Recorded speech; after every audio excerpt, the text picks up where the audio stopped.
We're tracking the campaigns, Obama and Romney. Yes, the big two. Never mind that there is an option, there is an alternative to Obamacare and Romneycare in the form of Gary Johnson as the Libertarian nominee, but that doesn't stop the mainstream from writing this out as a two-man race.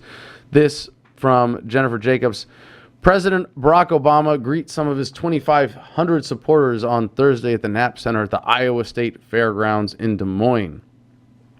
Obama offered a no-holds-barred thumping on Romney on Thursday night, ridiculing his GOP rival's profit-maximizing philosophy as inadequate for the White House, blasting Romney's plan for big tax cuts for almost every millionaire in the country and poking fun at the Republican speech in Des Moines 10 days ago. Quote, "You know, he left out some facts. His speech was more like a cow pie of distortion," Obama said, to hoots of laughter from a crowd of 2,500. Right.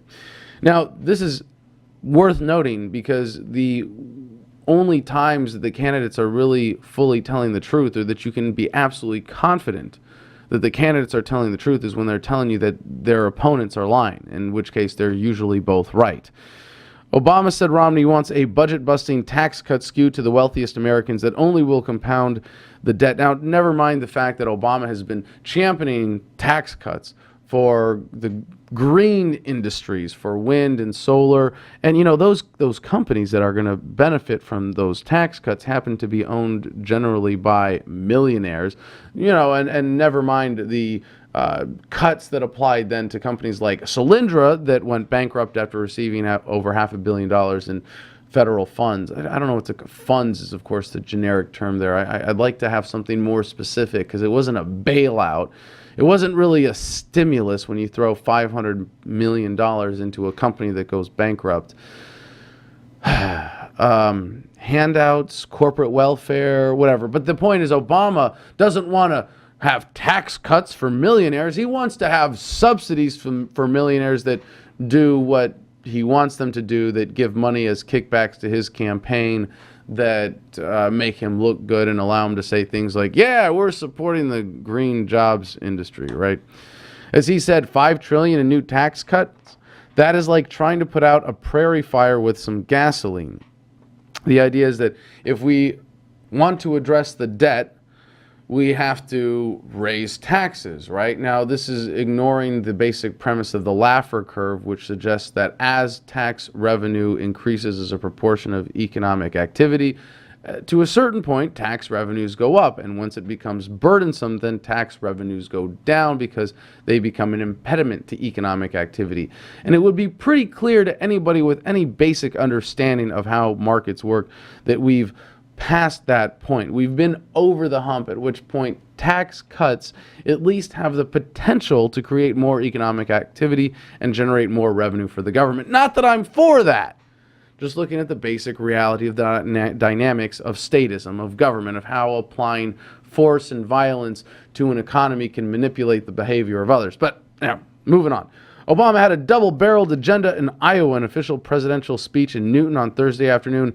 He called for extending tax cuts to help keep the burgeoning wind industry alive. Right, so we want to make fun of Romney's tax cuts that would be across the board stimulating economic activity and championing instead tax cuts that are targeted to a select group of special interests that Obama likes. Yep, there you go. And in a campaign rally in Des Moines, he said he wants to finish the job he started, and he asked Iowans to be an antidote to the polarization and negative advertising. Right. Despite the fact that in Iowa he's been running negative ads on Romney. Iowa has a mere 6 electoral votes, but it's among about a dozen states viewed as critical for Obama or Romney, the all but certain GOP nominee, to snag the necessary 270 to win the White House. Now, if you were from an earlier era when the internet didn't exist, you might accept this arbitrary idea that Iowa and New Hampshire should have special sway in the elections based on their timing in the primaries, their nature as swing states, and their importance in the Electoral College.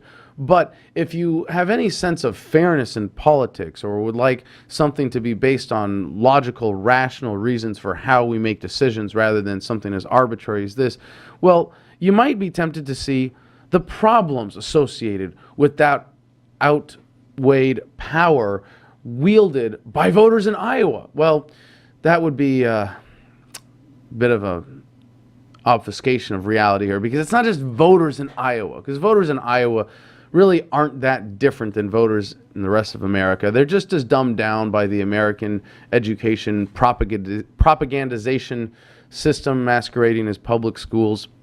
They're just as overweight because of government-approved food, which is exactly why, well, as it says here, the president has said he has a sweet spot for Iowa, the state that gave his campaign wings with a victory in the first-in-the-nation caucuses in early 2008. Right. A sweet spot. How ironic, that choice of words. A sweet spot. Because the outweighed power wielded by the special interests in Iowa seems to revolve around those who grow corn. And it's not local little farmers with the small family businesses. No, it's these big, concentrated agri-corporations that demand subsidies for the corn industry from government that have resulted in the market being so overwhelmed with corn that now the majority of corn grown in the United States is grown not even to be eaten by humans, at least not in its original form. That's right, most of the corn grown in America is grown to be converted to corn syrup because these subsidies have become so effective. They have genetically modified corn.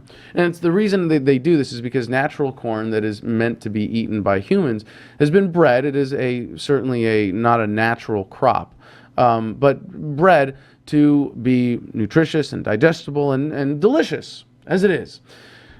Corn that is grown for corn syrup is grown to have extremely dense carbohydrates, molecules that can be chemically converted into high fructose corn syrup that is now in 90% of the products in your average supermarket and the leading cause of obesity. It's an addictive substance subsidized by government, and it is because of this political dynamic that we have an obesity epidemic in America. That's right, you can blame corn farmers in Iowa and the fact that the Iowa caucuses are the first in the nation. And another quote here from Obama: what happens is the Republicans run up the tab, and then we're sitting there and they've left the restaurant, and then they point, why'd you order all those steaks and martinis? What he did not also tell you was that after inheriting a $1 trillion deficit, I signed $2 trillion of spending cuts into law. So now I want to finish the job. Right. $2 trillion of spending cuts. Another bullshit lie in the language here that we have come to accept as normal from our politicians. $2 trillion of spending cuts are hypothetical cuts, imaginary cuts, cuts from projected growth in government spending. You got to be fucking kidding me that they're still getting away with this. I mean, holy fucking shit. Obama isn't just laughed out of town when he says, I signed $2 trillion of spending cuts into law, so now I want to finish the job and only increase government slightly less than it could have been maximally, hypothetically projected to grow in terms of spending. Right. Okay, so let's turn to Mitt Romney for a second now, because I want to be fair. I want to show both sides of the story. I want to show the evil and the lesser evil. And I can't tell you which is which, but I know between Mitt Romney and Obama, if you're voting for either one, you're voting for evil. And we do have an alternative in Gary Johnson running this year. But Mitt Romney was on Fox just earlier this week, and so I want to play this clip. And I got this from HuffingtonPost.com, and the title is Romney: University professors don't have real jobs. This is from Andy Ostroy. So first, from Mitt Romney. Governor, would you go as far as Rush Limbaugh did yesterday and saying that this is the first president in modern time who's going to run a campaign against capitalism? Well, it certainly sounds like that's what he's doing. There's no question but that he's attacking capitalism, in part, I think, because he doesn't understand how the free economy works. Okay, really, Barack Obama is the first presidential candidate in 2012 to be running against capitalism. Oh my God, be very afraid if you believe in freedom and free markets. Obama is the one running against capitalism. No, wrong. They are both running against capitalism, and it just makes me sick. I was listening to the radio yesterday, C-SPAN actually, C-SPAN radio, wonderful feature of living in the Beltway, and I was listening to the speech from Mitt Romney about all the great things he's going to do for education on the federal level, none of which had anything to do with getting the federal government out of the education industry. No, instead, he's going to take over the education system at the federal level and continue to push down mandates and continue to manipulate the federal education policy in order to better propagandize your children. He is running against capitalism. If he believed in capitalism, if he believed in free markets, if he believed in freedom, well, guess what? He wouldn't be saying parents should have more choice in terms of which school they should send their kids to and get to choose between mandated taxpayer-funded government-run school A or government-funded school B. Yeah, right. Mitt Romney is also running against capitalism. I can't even remember the last time we had a president that was running on a platform of capitalism. Goldwater, perhaps? I mean, Reagan pretended to. A lot of Republicans have pretended to run in favor of free markets. But what they're really talking about is slightly more free markets than the Democrats want. And that the American people fail to even put this in perspective is what really disgusts me and makes this possible. But back to Romney, because it gets better here. He's never had a job in the free economy. Either has as Vice President Biden. They spent their lives as either community organizers or as members of the political class. And frankly, the American people understand that the free economy and free enterprise is tough. It's hard work. And when they hear that a business like Bain Capital was successful 80% of the time, right, and 5% of its investments only went bankrupt, they say, you know, that's a pretty good record. And if all the president wants to do is talk about the failures, why, he's misrepresenting the nature of free enterprise. Misrepresenting the nature of free enterprise. Bull fucking shit. And I don't mean to say that Obama is representing the nature of free enterprise. No. But neither is Mitt motherfucking Romney. Not even fucking close. Okay, so Obama's never had a job in the free market. True enough. He's never had a job by which he had to provide goods and services that other people wanted to consume and paid for by their own voluntary interactions in a pure free market. Yeah, true. But guess what? When you don't have a free market, it's not a free market for anybody, Mr. Romney. And of all people, as CEO of Bain Capital, you should understand this. Now, the point about Obama is an absolutely legitimate one. And people working for the government don't have to, as he said, you know, face the free market. They don't have to understand the challenges of it. They don't have to meet the needs of customers. All they have to do is meet the needs of government officials, of bureaucrats, of the regulations, of the regulators, of people who will actually sign paychecks on behalf of the government, right? Here's the problem.